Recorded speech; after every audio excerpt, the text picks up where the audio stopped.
I first met in person with Mary E. in the summer of 2007. I had arranged with her husband of 15 years, Terrence, to see her for an interview. Mary had initially agreed since I was not a newsman but rather an amateur writer gathering information for early college assignments and, if all went according to plan, some pieces of fiction. We scheduled the interview for a particular weekend when I was in Chicago on unrelated business. But at the last moment, Mary changed her mind and locked herself in the couple's bedroom, refusing to meet with me. For about half an hour, I sat with Terrence as we camped outside the bedroom door. I was listening and taking notes while he attempted fruitlessly to calm his wife. The things Mary said made little sense but fit with the pattern I was expecting. Though I could not see her, I could tell from her voice that she was crying, and more often than not, her objections to speaking with me centered around an incoherent diatribe on her dreams, her nightmares. Terrence apologized profusely when we ceased the exercise, and I did my best to take it in stride. Recall that I wasn't a reporter in search of a story, but merely a curious young man in search of information. Besides, I thought at the time I could perhaps find another similar case if I put my mind and resources to it. Mary E. was the SysOp for a small Chicago-based bulletin board system in 1992 when she first encountered smile.jpeg, and her life changed forever. She and Terrence had been married for only 5 months, and Mary was one of an estimated 400 people who saw the image when it was posted on the hyperlink on the BBS, though she is the only one who has spoken openly about the experience. The rest have remained anonymous, or perhaps dead. In 2005, when I was only in the 10th grade, smile.jpeg was first brought to my attention by a burgeoning interest in the web-based phenomenon. Mary was the most often cited victim of what is sometimes referred to as smile dog. The being smile.jpeg is reputed to display. What caught my interest, other than the obvious macabre element of the cyber legend and my proclivity toward such things, was the sheer lack of information, usually to the point that people don't believe it even exists other than as a rumor or a hoax. It is unique because, though the entire phenomenon centers on a picture file, that file was nowhere to be found on the internet. Certainly many photo-manipulated simulacra litter the web, showing up with the most frequency on sites such as ImageBoard, 4chan, particularly the X-focused paranormal subboard.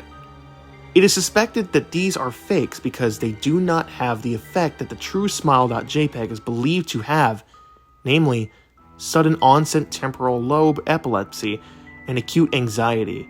This purported reaction in the viewer is one of the reasons the phantom like smile.jpeg is regarded with such disdain, since it is patently absurd, though depending on whom you ask, to the reluctance to acknowledge smile.jpeg existence might be just as much out of fear as it is out of disbelief. Neither smile.jpeg nor smiledog is mentioned anywhere on Wikipedia, though the website features articles on such other perhaps more scandalous shock sites as hello.jpg or 2 Girls 1 Cup. Any attempt to create a page pertaining to smile.jpg is summarily deleted by any of the encyclopedia's many admins. Encounters with smile.jpg are the stuff of internet legend. Mary E.'s story is not unique. There are unverified rumors of smile.jpg showing up in the early days of Usenet, and even one of the persistent tale that in 2002 a hacker flooded the forums of humor and satire website Something Awful with a deluge of smile dog pictures, were rendering almost half of the forum's users at the time epileptic. It is also said that in the mid to late 90s that smile.jpg circulated on a Usenet and as an attachment of a chain email with the subject line, "Smile, God loves you." Yet despite the huge exposure these stunts would generate, there are very few people who admit to having experienced any of them, and no trace of the file or any link has ever been discovered. Those who claim to have seen smile.jpg often weakly joke that they were far too busy to save a copy of the picture to their hard drive. However, all alleged victims offer the same description of the photo. A dog-like creature, usually described as appearing similar to a suburban husky, illuminated by a flash of the camera, sits in a dim room, the only background detail that is visible being a human hand extending from the darkness near the left side of the frame. The hand is empty, but is usually described as beckoning.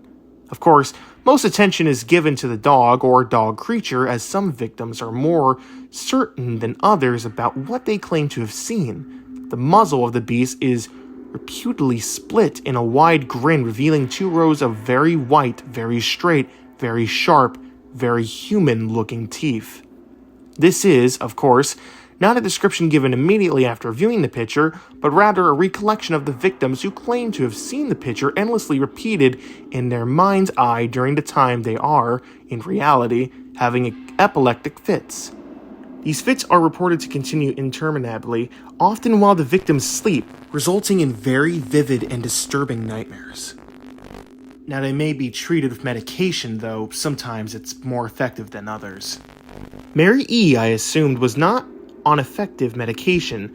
That was why after my visit to her apartment in 2007, I sent out feelers to several folklore and urban legend-oriented news groups, websites, and mailing lists, hoping to find the name of a supposed victim of smile.jpeg who felt more interested in talking about his or her experiences. For a time, nothing happened, and at length, I forgot completely about my pursuits.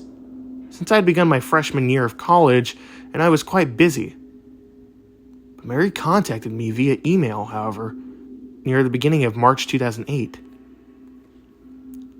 Dear Mr. L, I'm incredibly sorry about my behavior last summer when you came to interview me.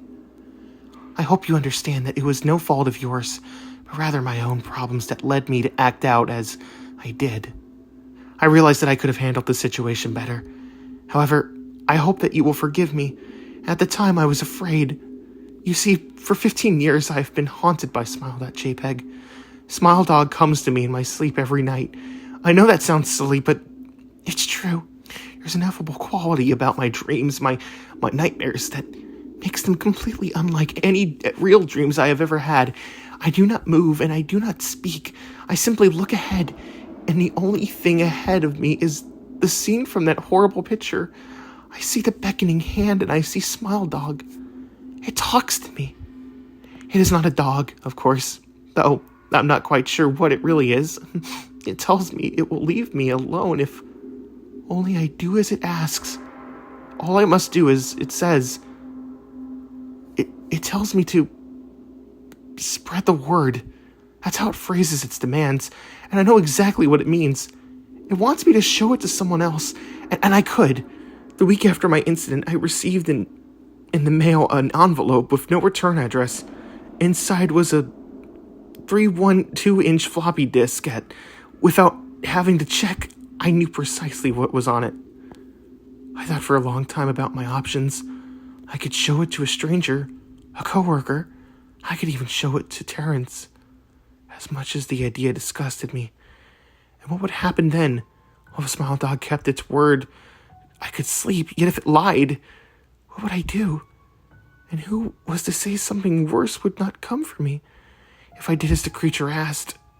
So I did nothing for 15 years, and though I kept the diskette hidden amongst my things, every night for 15 years, Smile Dog has come to me in my sleep and demanded that I spread the word.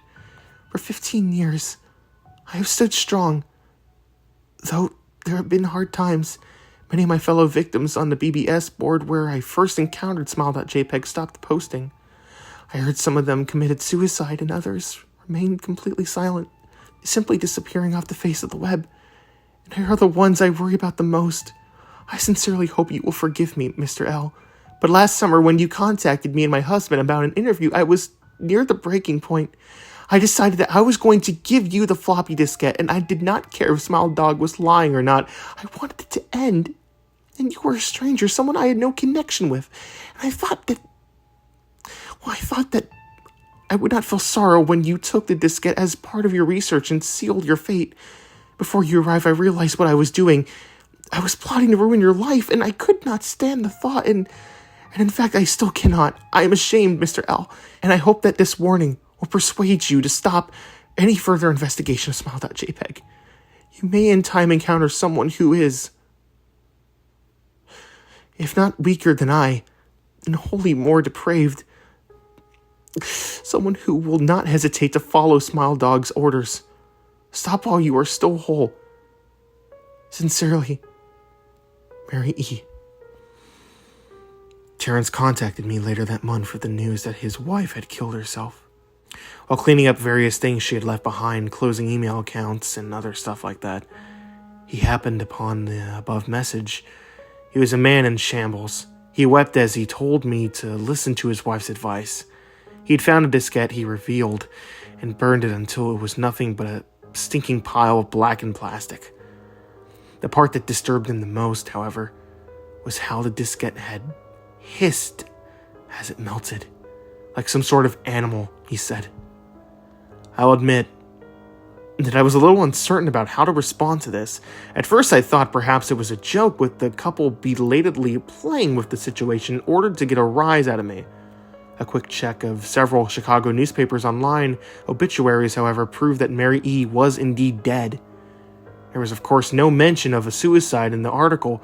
I decided that for a time at least, I would not further pursue the subject of smile.jpeg, especially since I had finals coming up in the end of May. But the world has odd ways of testing us. Almost a full year after I'd returned from my disastrous interview with Mary E., I'd received another email.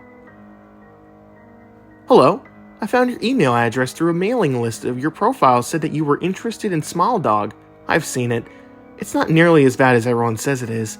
I sent it to you. Just spreading the word. The final line chilled me to the bone.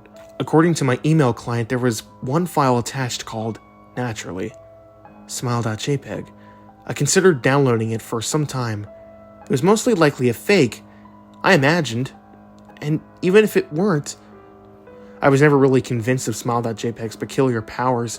Mary E.'s account had shaken me, yes, but she was probably mentally unbalanced anyway. After all, how could a simple image do what smile.jpeg was said to accomplish? What sort of creature was it that could break one's mind with only the power of the eye? And if such things were patently absurd, then why did the legend exist at all? If I downloaded the image, and if I looked at it, and if Mary turned out to be correct, if Smile Dog came to me in my dreams demanding I spread the word, what would I do? Would I live my life as Mary had? Fighting against the urge to give in until I died?